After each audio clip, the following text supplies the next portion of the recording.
एकोणीस फेब्रुवारीला कोस्टल रोडच्या पहिल्या फेजचं उद्घाटन पंतप्रधान मोदींच्या हस्ते वरळी ते मरीन ड्राईव्ह या 10 किलोमीटर मार्गाचं लोकार्पण.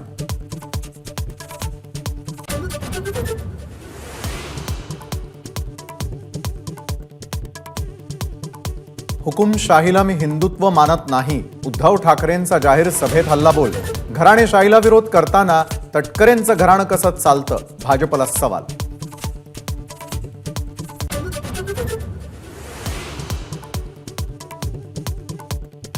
टोलला विरोध नाही, परंतु टोल वसुलीमध्ये पारदर्शकता हवी.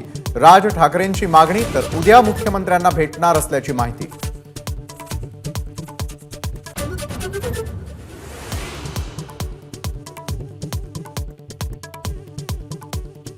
छगन भुजबळ भाजपच्या वाटेवर, अंजली दमानिया यांचा दावा. तर मला भाजपकडून कुठलाही प्रस्ताव नाही, दमानियांना कुठून माहिती मिळाली कल्पना नाही, भुजबळांचं प्रत्युत्तर.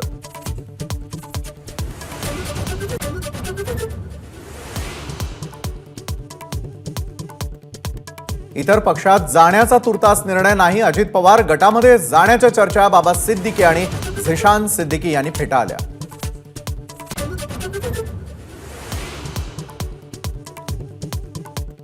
जळगावच्या अमळनेरमध्ये आजपासून 97वा अखिल भारतीय मराठी साहित्य संमेलन. वाडी चौक परिसरातून ग्रंथ दिंडी, देखावे, चित्ररथांचा दिंडीत सहभाग.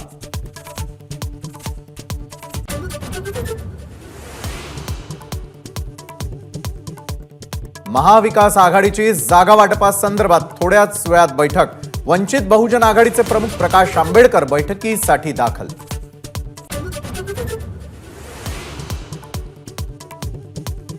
महाविकास आघाडी जागा वाटपात विदर्भातल्या लोकसभा मतदारसंघांवर काँग्रेसचाच वरचष्मा. 10 पैकी 6 जागा काँग्रेसच्या पदरात पडण्याची शक्यता.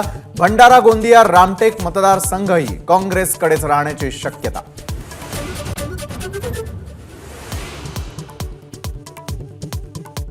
मुंबई महापालिकेचा अर्थसंकल्प सादर. 2024-25 साठी 59,954 कोटी रुपयांची तरतूद. तर शिक्षणासाठी यंदा 3,167 कोटी.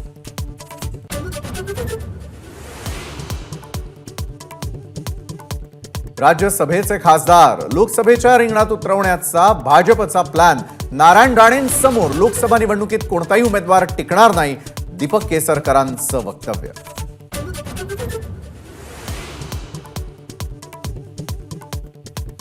मंगळवेढा तालुक्यातल्या दुष्काळी 24 गावांची कर्नाटकात जाण्याची मागणी. पाण्याअभावी ग्रामस्थ आक्रमक. लोकसभा निवडणुकीवर बहिष्काराचं अस्त्र.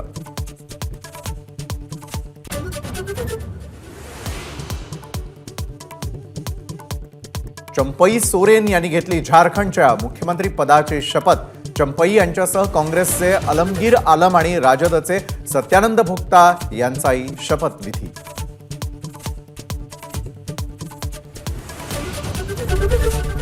एबीपी माझा, उघडा डोळे बघा नीट.